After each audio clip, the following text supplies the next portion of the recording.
My 4-year-old granddaughter, who was carrying water from the park in a bucket, exclaimed, "I'll give it to Mom."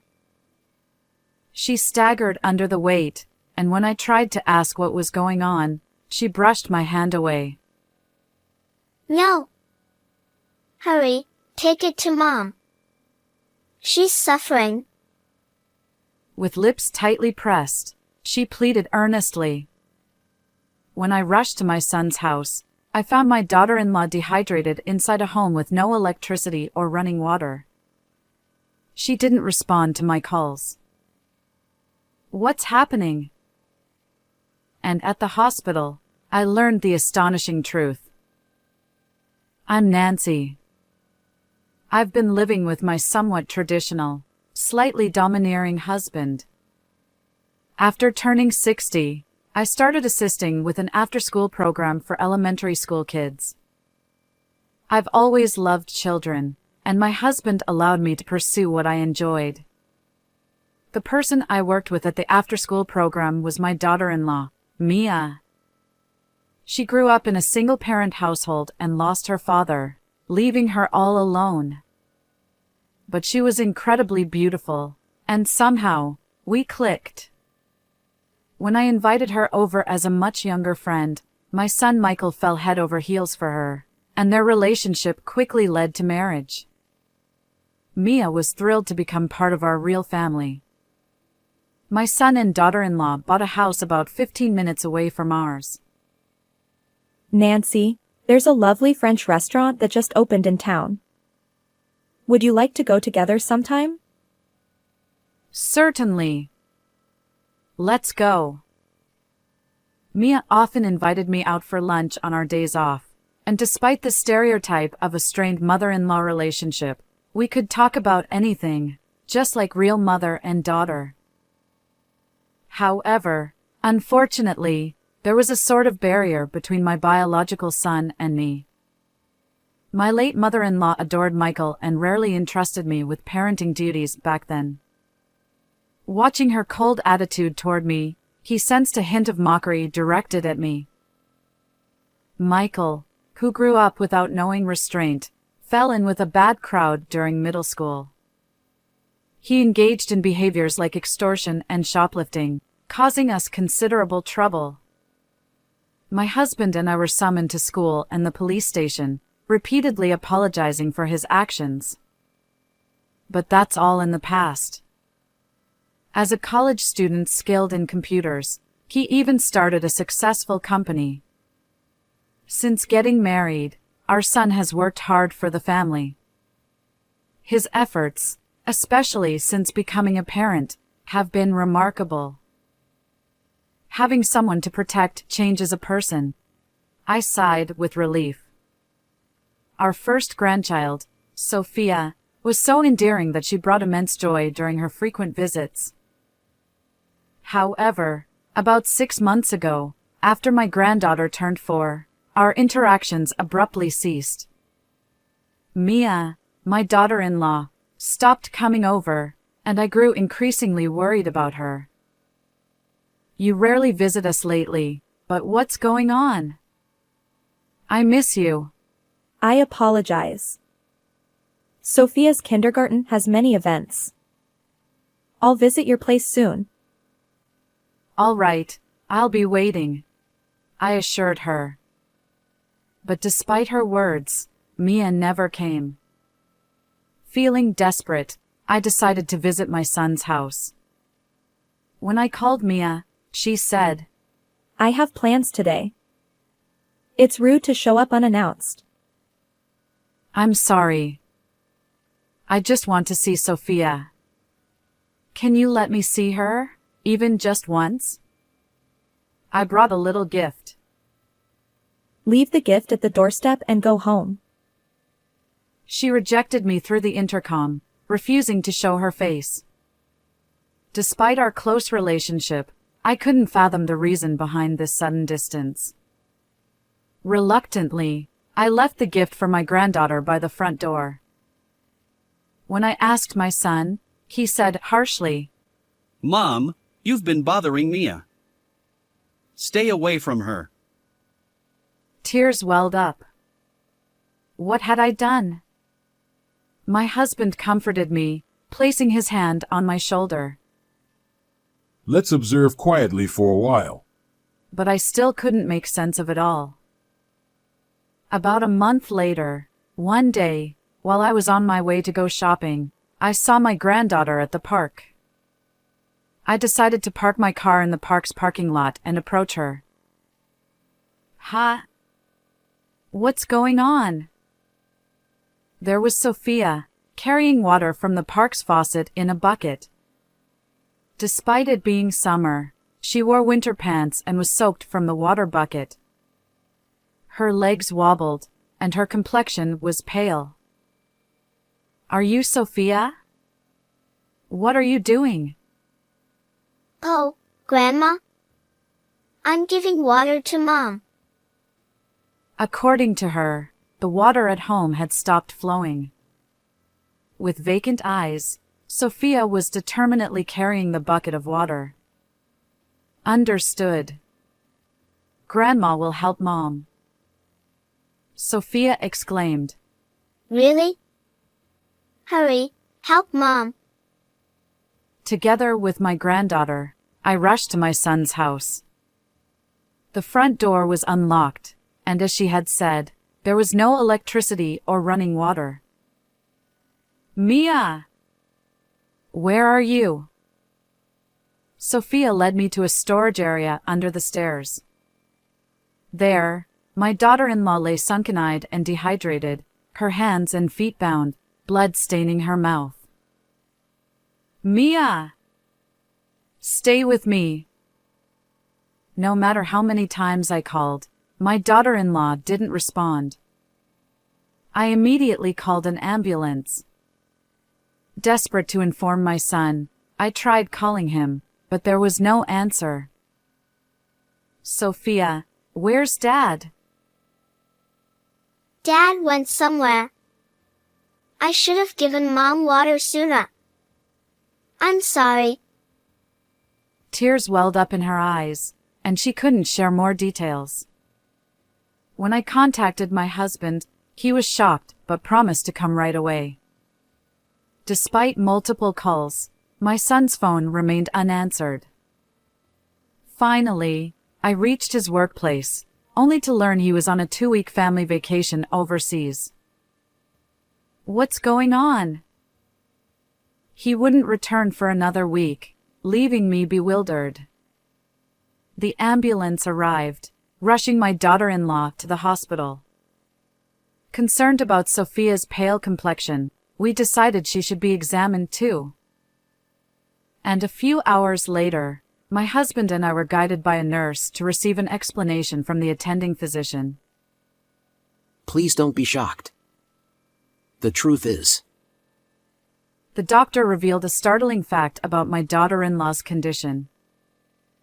Could it be something like that? I questioned, doubting my own ears. Fortunately, our granddaughter Sophia, though malnourished, wasn't in immediate danger. However, my daughter-in-law remained critical. While my husband attended to Sophia, I diligently cared for her. "Mia, I'm here with you. Stay strong. You have Sophia, don't you?" I held her unconscious hand, continuing to reassure her. The next day, we finally managed to reach my son. My husband was with me, so I put the call on speakerphone and explained the situation to Michael.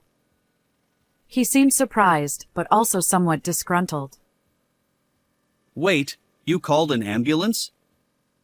Why go to all that trouble? What? How can you say that? Aren't you worried about Mia's condition?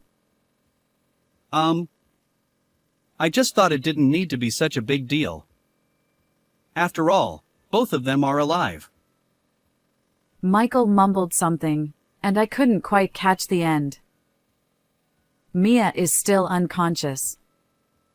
The doctor said if she doesn't wake up soon, they can't guarantee her survival. I informed him. I see. She's still unconscious. Why are you so fixated on that? And where are you, anyway? Despite the life-threatening situation, my son avoided discussing it, which infuriated me. When I asked your workplace, they said you were on a family vacation overseas. Who exactly is your family? His response was defensive. Huh? You called my workplace? This is ridiculous. Michael sighed in exasperation. Listen, Mom, you were probably fooled by Mia. She's a strong-willed woman who avoids household chores and parenting, just playing around. She's the worst wife. Could it be? Mom and Dad are being deceived. She's a terrible wife. That's why I went on a solo trip abroad. His words rushed out, and I felt a sense of unease. But Mia was tied up in the storage room. Something's not right. I insisted. That's probably because a thief broke in, and they both got caught. Since I was away, someone must have broken into the house. His excuses left me feeling unsettled. At that moment, my husband, who had been listening beside me, raised his voice sternly. Your wife's life is in danger. Stop dilly-dallying and come back immediately.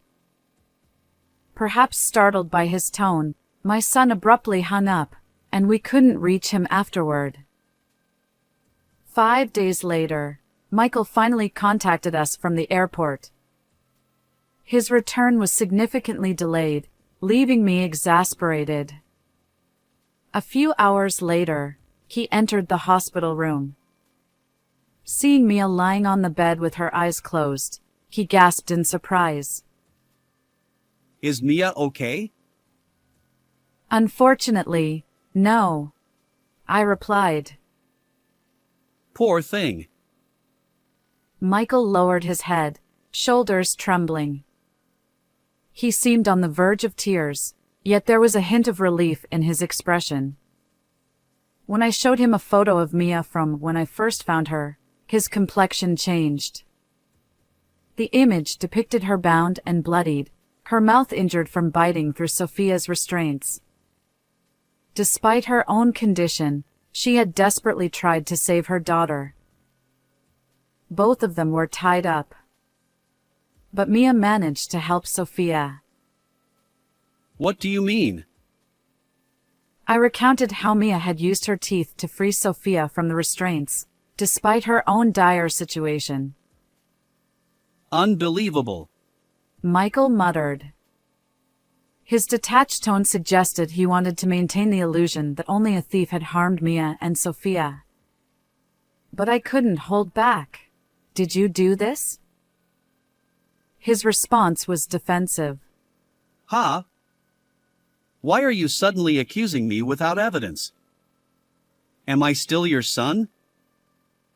His face turned crimson, and he berated me angrily. As it turns out, according to the doctor, Mia had bruises all over her body, suggesting she might have suffered for months. Moreover, her malnourished state indicated she hadn't been eating properly. The only person who could have subjected her to such cruelty is her husband, Michael. When I confronted him, he denied any involvement. I don't know. It wasn't me. Besides, since Mia's life is at stake, we can't know the truth. I pressed on. Are you trying to evade responsibility? There's a witness. He scoffed. Huh? Did Sophia say something? Kids have wild imaginations and tell lies. I can't believe it.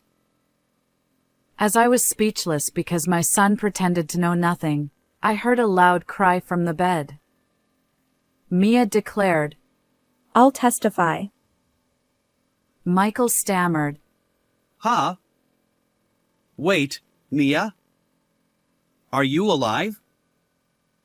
Mia sat up, glaring at Michael. Astonished, he stumbled back, his voice a mix of shock and confusion. Mia had actually survived, playing dead to draw out Michael's true feelings. She revealed that they had been arguing frequently, and Michael had even raised his hand against her. The reason she stopped visiting about 6 months ago was fear that I'd noticed the bruises on her face. Mia, kind-hearted, endured it all to spare me disappointment. If only she had confided sooner, things might not have escalated so tragically. Michael's inadequacy went beyond what I could have imagined. He was having an affair with a young female coworker at his company. When Mia discovered it and confronted him, Michael lost his temper. He tied up Mia to make her reflect, then went on a cheating trip. But his cruelty didn't stop there. He sabotaged their home by cutting off the power and shutting off the water supply. To make matters worse, he confiscated her phone and bound Sophia, their daughter, with ropes as well. Desperate to save her child's life, Mia bravely fought to protect Sophia. Meanwhile, Sophia, unaware of the danger, tried to help her mom by fetching water from the park. Mia declared, "There's evidence beyond my testimony." My daughter-in-law and I exchanged knowing glances and nodded in agreement. I then showed Michael a damning video I had received from her, a recording of him physically assaulting Mia. Ironically, Mia had used a baby monitor camera from Sophia's infancy to capture the evidence. I'm sorry. The affair was just a fling. I'll break it off and cherish Mia from now on. Unbelievable. No way. I'm reporting this to the police. Come on. Hey, Mom, ask Mia too. It'd be a problem if your only son got arrested, right? Realizing he couldn't escape, Michael turned to me for help. However, I doubted his sincerity in changing his ways. You've done irreparable harm to Mia and Sophia. Be honest with the police and face the consequences. Ha? Are you really my mom? You won't help me? Frustrated by Michael's anger directed at me, I was left speechless. Thankfully, my husband made the call, and Michael was taken away, wailing, by the police. Afterward, my son and Mia divorced. Michael was found guilty of mistreating his wife and daughter, and he ended up behind bars. Mia sought $20,000 in damages, $100,000 in child support, and a division of shared assets from my son.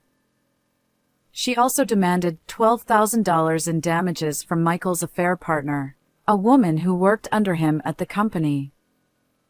Michael relinquished all properties he owned in his name, including the house and land, to his wife.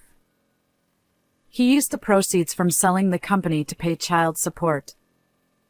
Stripped of both money and reputation, he'll face challenges even after leaving prison.